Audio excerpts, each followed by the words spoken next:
Let's do this. The Cult of Hockey podcast by the faithful and for the faithful. I'm Bruce McCurdy of the Edmonton Journal's Cult of Hockey, and I'm here tonight with our special pinch hitter, Kevin McCurdy. Welcome to the show tonight, Kevin, and thanks for pinch hitting. Yeah, no problem. Anytime. Happy to be here. Right on. Yeah, our usual suspects, David Staples, Kurt Levins, Ira Cooper, were not available this weekend. Perhaps the absence of Connor McDavid and Leon Draisaitl may or may not have been a factor. I think actually not because they planned this some time ago. But anyway, it's up to you and me tonight, kid, to talk about Edmonton's 5-4 victory over Seattle Kraken. Minus the big guns, they managed to put 5 goals in the net, and it was just enough to secure the 2 points in regulation. And I'm noticing some of the players we're talking about seem to be kind of hanging over your shoulder watching this podcast. Who are those guys behind you again? We got Kane, McDavid, Frederick, and Draisaitl waiting for the Hmm. boys after their, uh, I hate to say convincing victory, but strong enough victory. Um, Brought Never it in home doubt. with, Never in doubt. yeah, Got the job done. yeah, and I mean, That, go ahead, sorry. well, that's about $28.5 million in cap hit among those four players. Slightly less charged against the Oilers because Fredericks got retention. But certainly the three guys you show there, certainly Edmonton's two top players and, a very important player who's missed the entire season for them in Evander Kane. And you'd have to think that rival teams watching this game on TV, seeing these guys waiting for the winning team as they come off the ice, would be thinking, oh, because the Um, supporting cast showed tonight that they answered the call and they got her done. yeah, and I think it's important that we ride this a little bit. Like, what, a couple of years ago and going back into the decade of darkness, like, if Leon and Connor were out, you might as well just turn the TV off, right? Like, um, our depth was deep enough to pull out a victory, arguably against a team that isn't that good, but Right. still good enough to, beat an NHL team with $30 million worth of salary sitting in the press box, nursing various injuries. So I would be nervous if I was the other team or other Yeah. teams. Yeah. Well, when you take these guys out of the equation, because of course they didn't play tonight, the Oilers only had four players in this game who have 30 points. And Seattle, I believe, had eight. And so it wasn't like Edmonton had the normal, what some people call cheat code of the two big time scorers. And yet they were able to put five on the board and a very pleasant surprise to say the least. So, uh, as usual, we're going to present our main points in the podcast in the form of two good things, two bad things, two numbers, with each of us doing one of each of those things. So let's start with our guest. And Kevin, what did you identify as your good thing from tonight's game? Oh, my good thing is Jeff Skinner. Um, I Good think choice. Jeff Skinner's had an excellent game and sequence of games. Um, I know there was some consternation amongst the fan base that Jeff had been demoted to the third line. But he was second in forward ice time tonight with 18:38 behind Nice. Nugent-Hopkins 23:02, which is extraordinarily high even for him. Mm-hmm. Um, so I think that maybe a little bit of that um, concern was misplaced. I know that Jeff has had a little bit of a controversial run with the Oilers, and he was scratched for a number of games over the season. And I think some of that was necessary because what we're seeing out of Jeff, especially recently, is he's found his confidence, is he's really playing 200-foot hockey. Um, he was directly involved with a back check against Shane Wright that probably prevented a goal, Yeah. or at least contributed to preventing a goal. Um, he's been offensively extremely active, and he's been just in the right places at the right time. And his skating is unmistakable, right? Like, he has a very distinct That's for sure. blading style with the pivots that very few other people in the league emulate in any way. But he's really turned it up, and I'm really happy to see it. I think perhaps that Knobloch's relationship with Skinner is a little bit misunderstood. I know that it seems like he's picking on it, but it's pretty clear to me that the message that Knobloch was sending, which is his message is always defensive hockey first and foremost. Mm-hmm. And I think that message has been received based on what we're seeing. Yeah, well, Skinner's never really been in a situation. I mean, he's got that remarkable record of when he came this summer of 1,000 NHL games and 0 NHL playoff games. And, when you play on Buffalo Sabres 14th place in the East every year, uh, and you're the goal scorer, you tend to focus on that because, team defense is a lost cause. And so we're starting to see more of that goal scoring prowess, but we're also seeing this guy really put in a solid effort on the defensive side. It doesn't come naturally, but he does make plays just, through hustle and not giving up on plays. And that one on right was a good example. And you can't really say he broke up the play, but I would say that his presence coming hard on the back check turned what looked to be a wide open 2-on-1 and very possibly an easy tap in into a more complicated play for Wright, and he muffed the shot.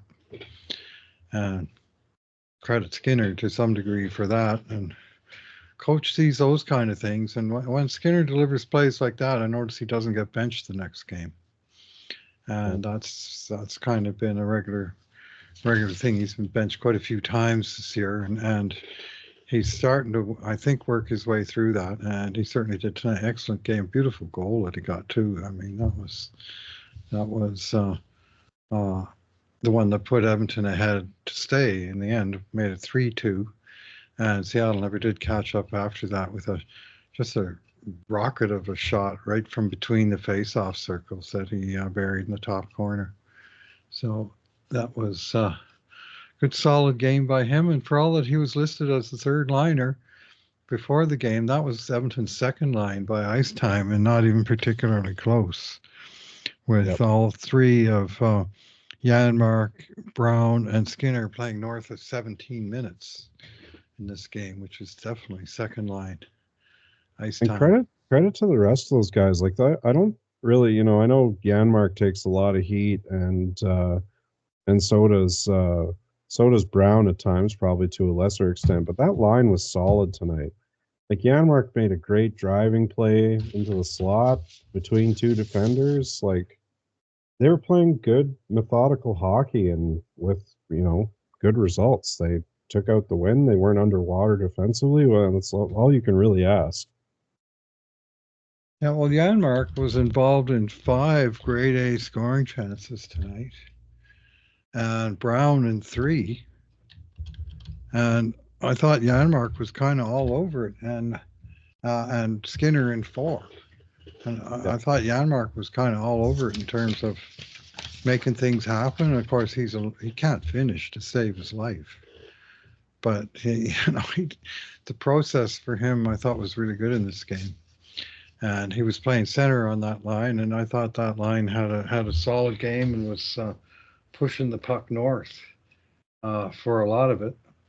And they certainly had the positive shot shares uh, during their time on the ice, which is one good indicator that the puck's heading in the right direction Yeah. when they're out there.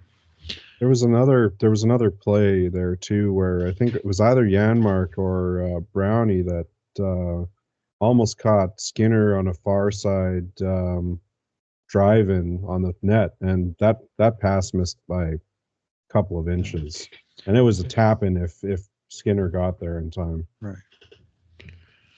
Yeah. Well, for my good thing tonight, I'm going to go with the obvious choice of Ryan Nugent-Hopkins, who scored a hat trick in this game. Um, one goal in each period. I think it was.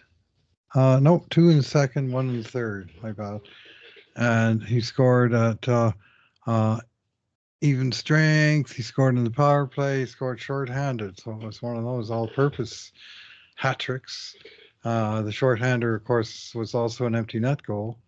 And it was also the game-winning goal, as it turned out. One of those rare games where the empty netter proves to be the difference. Uh, but I thought Nuge was just on top of it in every sense of this game. He played 23 minutes, 2 seconds to lead the team, 27 shifts to lead the team, more even than any of the D-men. He led the forwards in power play time, uh, was second among them in shorthanded time, first among them in even strength time. Like he was leading the charge in all game states. He also led the team with 5 shots and 8 shot attempts, and of course, and with 19 faceoffs, of which he won 10, 53%. So solid enough there. And of course, those 3 goals. You know, this is a guy who had a week ago right now 0 3-point games this entire season. And in the last week, 4 games, Sunday to Saturday, he's done that feat 3 different times. Had 3 assists, then he had a goal and 2 assists, and then tonight, of course, all 3 of his points were goals. And good shots through the Zach Hyman screen that made it 4-2. And the first one, that it was also a shot that was tipped off the defenseman's stick, but I think he completely fooled Joey Decord in the Seattle net, because he looked past the whole way, never looked at the net, and then he just fired it on goal and ramped off his stick and caught the top corner. And I just thought he had, all facets of his game really were clicking tonight. I think he got burned. He got burned defensively on one sequence, but otherwise, I just thought he had a strong game in all parts of the ice. Deservedly first star, and deservedly showered with hats, of course, when he hit the empty netter from 160 feet. Yeah, The not much doubt shorthanded about play. it either. Yeah, and it was free icing because they were shorthanded. Yeah. So I wasn't even risking an icing, and he didn't miss, and that gave the Oilers breathing room, which they immediately wasted. But thankfully, they had it in the first place because it wound up being the game winner. Anyway, for Nugent Hopkins, and this was a big showcase game for him, sort of the de facto number 3 forward. Uh, Certainly, among the leadership group, he always will slot in behind McDavid and Draisaitl. And in their absence, he stepped up and he was the leader. And good on you, Nuge. That's very reassuring to see him deliver that level of hockey in this particular situation.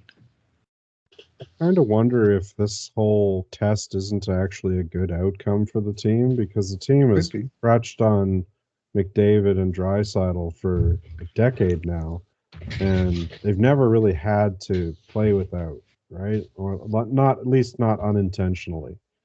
Um, I don't see this as I see it as a good test and a good test of character, and I think most everybody stepped up, and I think Nuge in general it's been clicking for him after a you know pretty significant period of struggling.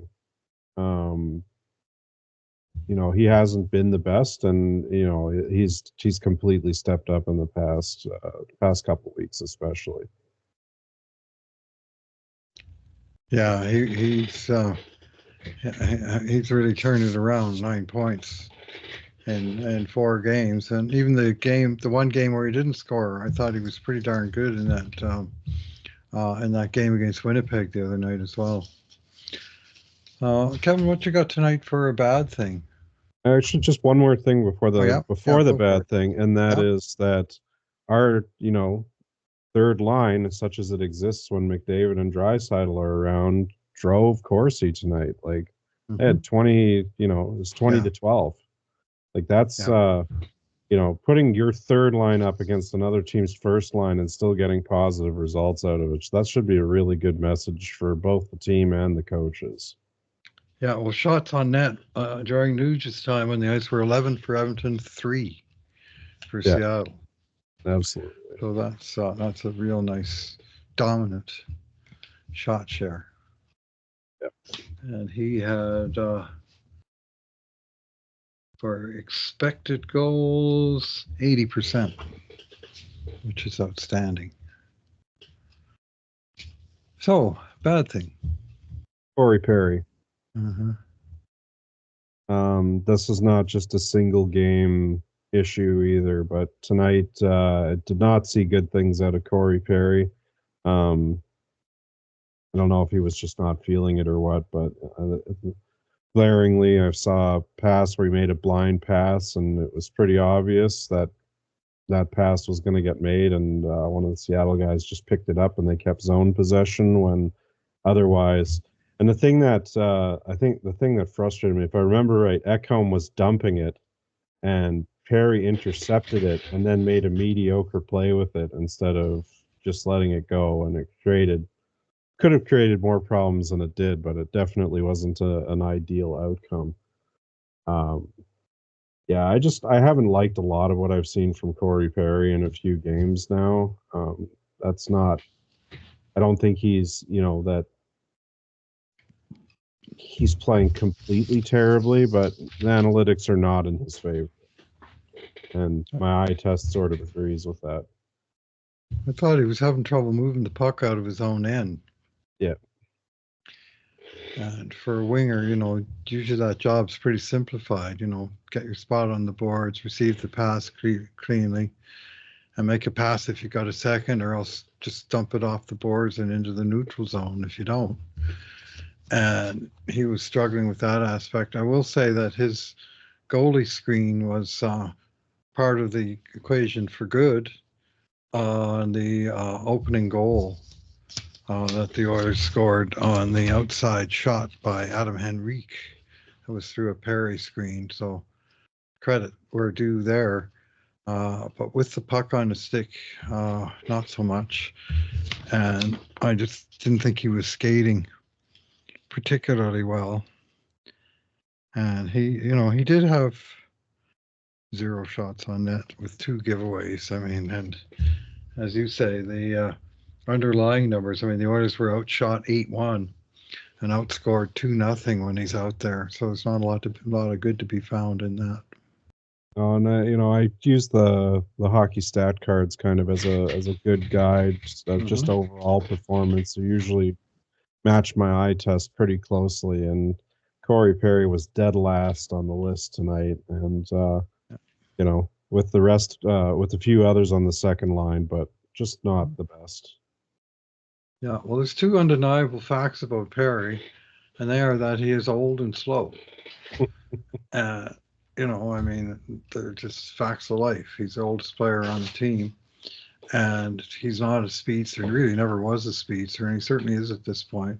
And on his good nights, he can compensate for that. And the old bit, it gets actually to his advantage because he knows more tricks than a few. And you know, if he's getting the puck to do the work, the slow isn't such a factor. Yeah, But tonight it wasn't really his night, and not to dump on the guy. He's done lots of good things for this team, just not tonight in not tonight. particular.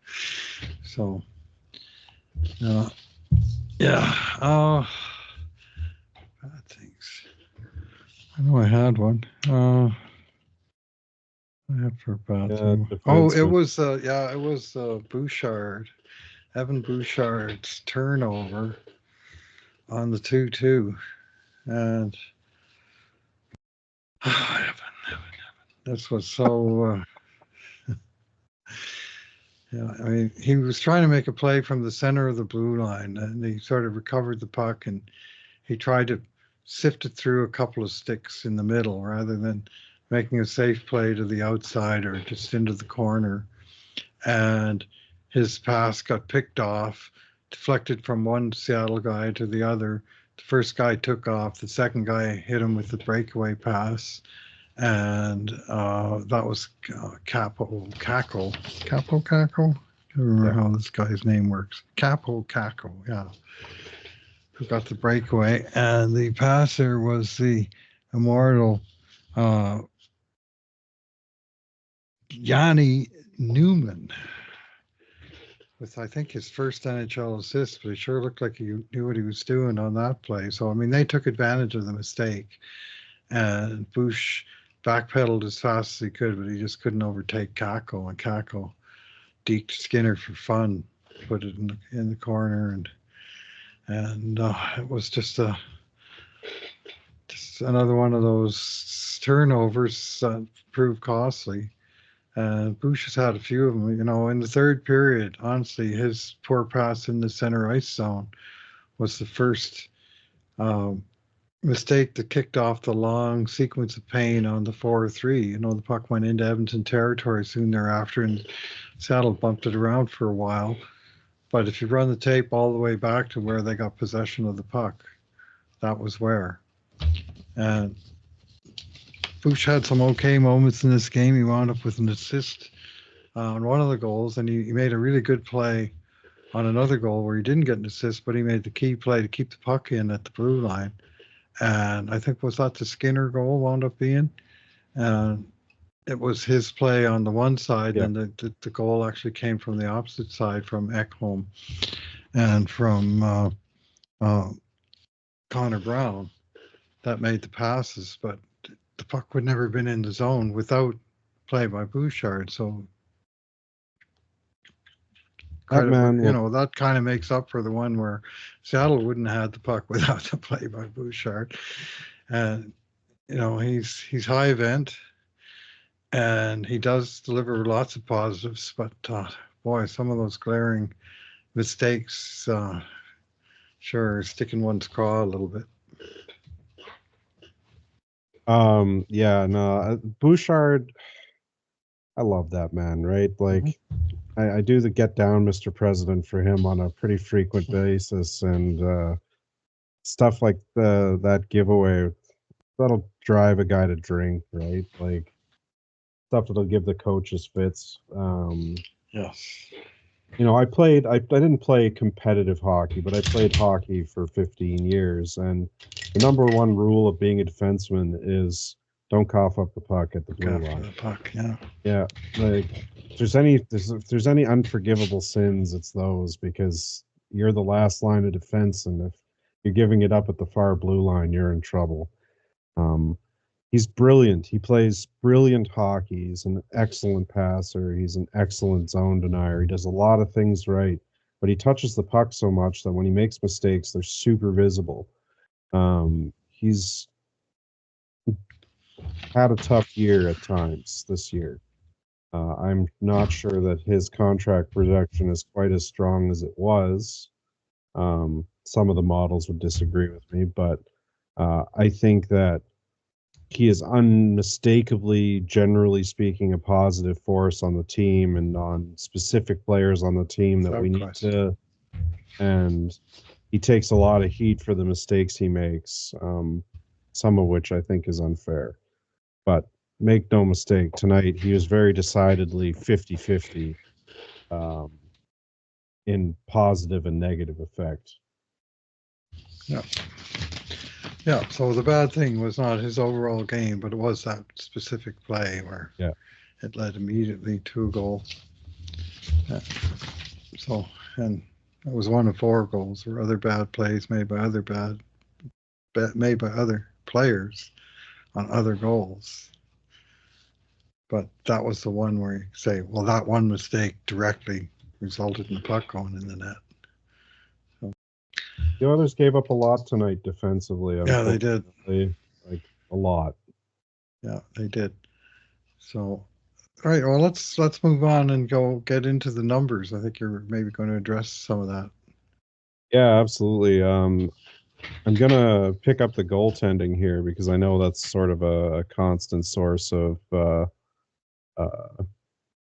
controversy around the Edmonton fan base. And tonight, Stuart Skinner, despite letting in 4 goals, um, ended up winning the goalie battle. He Yep. was about a half goal saved above expected, and Decord was -1. Mhm. Decord fought back a little bit. He was about -2 and a Better quarter in the at one third, yeah. point, but he definitely struggled. This team doesn't win this game without Skinner tonight. If he had been, you know, considerably worse, or if they hadn't made a couple of stops that they needed to make, um, I'm really glad that Knobloch challenged that shove in. Even if they had Mhm. gotten the call wrong, I think that Skinner did everything he could on that play to keep the puck out of the net, Right. with arguably not a lot of help from his team. And that Yeah. was Knobloch needed to do that for his goalie, and it was the right call, and it definitely turned out to be the right call because it was turned out to be a game saving callback. So that was, I think people look at the save percentage and say, well, 871, and that's not 900. And you're right, it's not 900. But I think that 900 goaltending um, is actually a team statistic. I don't think it's just a goalie measurable because if the team is giving up high danger chances, then there's a really good chance that the goalie save percentage is going to get cratered right along with it. And if the team is playing poorly, which defensively they gave up more than they needed to tonight, Mhm. Skinner held them in it and gave them a chance and won the goalie battle, and that was the difference tonight. Whether regardless of what the numbers are, Well, your numbers were from Evolving Hockey, that's correct. and they had what, 4.4 expected goals for Seattle. Yeah, 4.46, and Edmonton was about 3.5. And by Money Puck's model, if you want to use Money Puck's model, I think Skinner was zero point 0.9 goals saved above expected. So I Oh, mean, right. it's not this game the other night where it was 2.8 or something Mhm. ridiculous where he stood on his head all night, but it was good enough, and that's good enough goaltending is what we're looking for. Yeah. Um, Well, that's just nat- sort of my Natural Stat Trick had it about 3.9 expected goals for Seattle and 3.0 for Edmonton. And at the Cult of Hockey, we had it at 16 grade A shots each, but Seattle had 9 of the more dangerous 5 alarm shots versus 5 for Edmonton. And by our crude formula for expected goals, that worked out to about 4.4 for Seattle, 3.9 for Edmonton.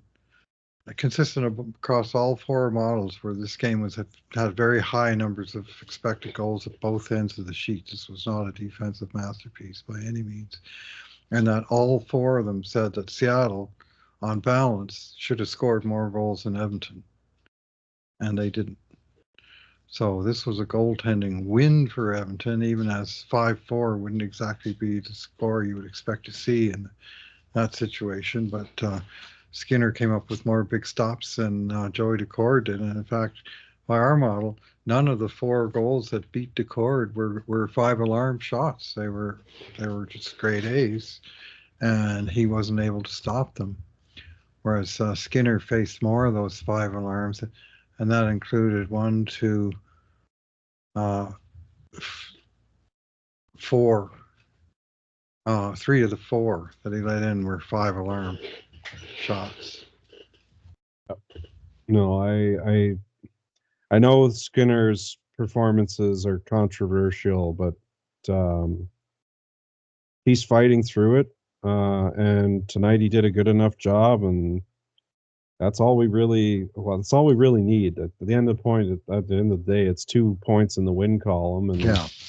that's what matters. And hopefully they can continue to work through some things with Skinner, and he can sharpen up even a bit more. But I don't really consider any of the goals that were let in tonight to be brutal, right? Like Right. No, nor I. So thankfully he got the call on the one, and he deserved that call because his pad was clearly pushed hard.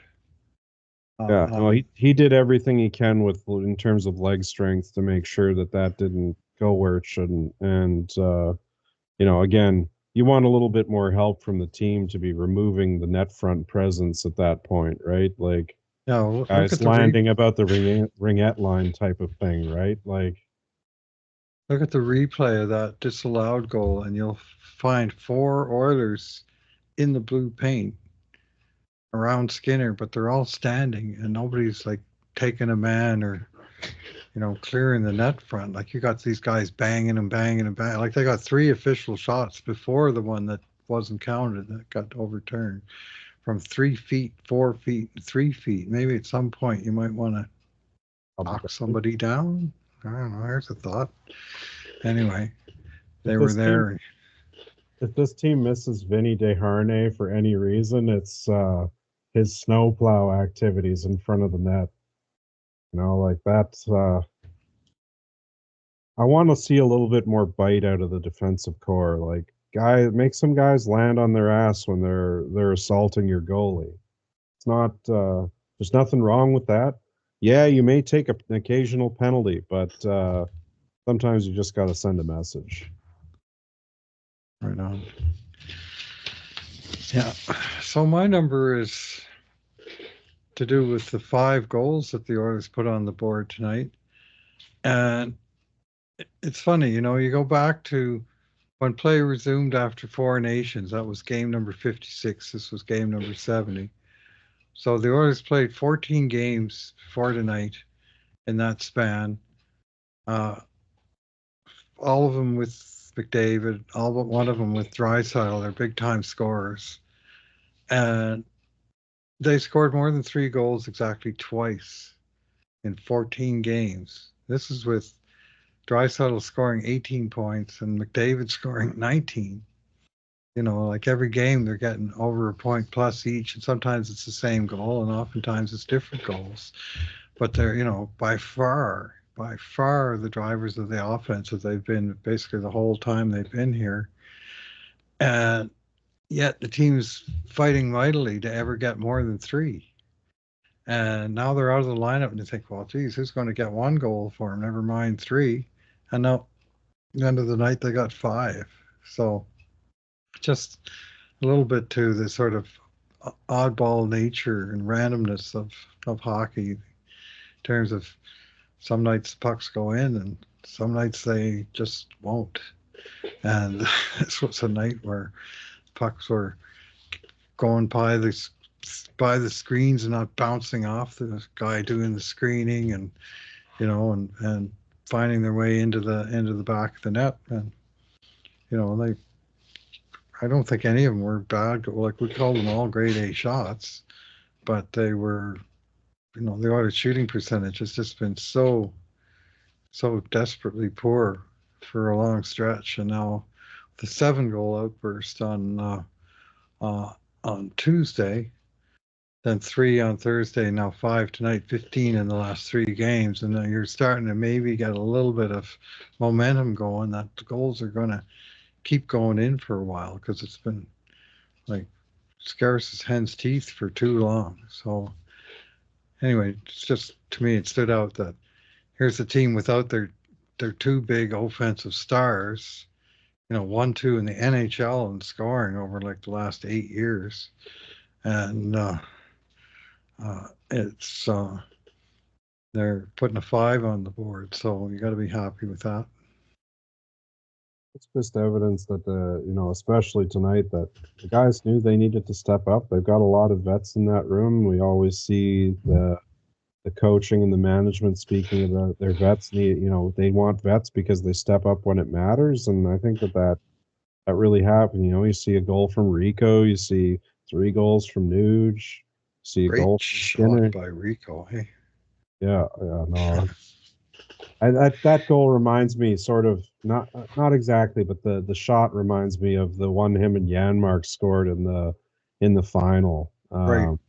on the 2-on-1, and he just ripped it off the post on this beautiful play. Mm-hmm. And it's just those goals that stick in your mind because they're pretty on top of Yeah, being, yeah, I remember that was in Game critical. 6. Yeah. I It's think game that winner. it's good to see Rico step up. He's had a bit of a go lately, and I thought he was moving better tonight and seeing the ice better tonight than he has in a minute.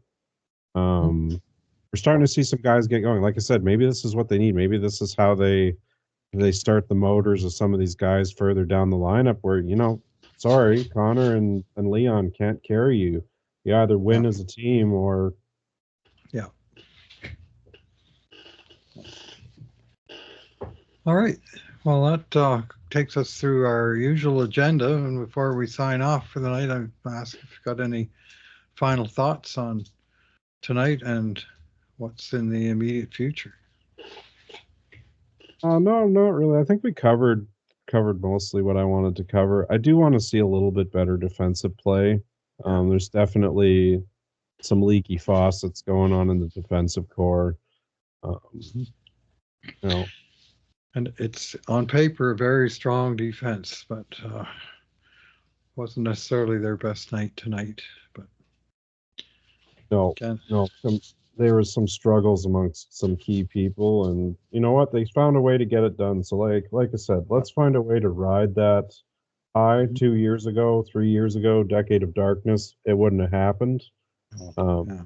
But the game would have been over before it started, and now the team is deep enough to win without their two biggest stars. So that's something we should take away and have some fun with for a while.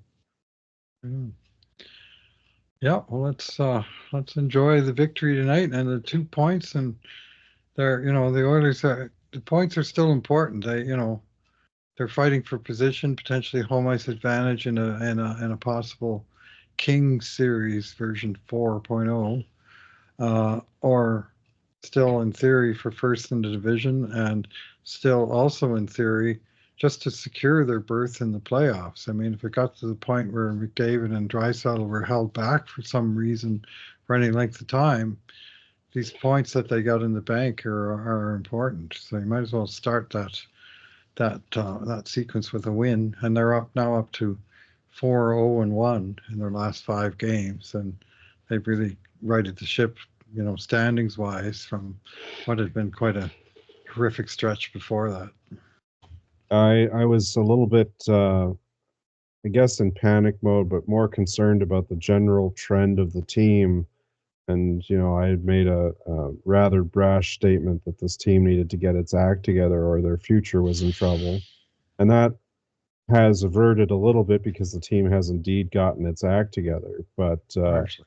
they're still not completely out of it yet. They need to continue to string wins together, and as long as they do that, this is, they're going to go into the playoffs and hopefully for a strong run as everybody gets healthy and gets on board.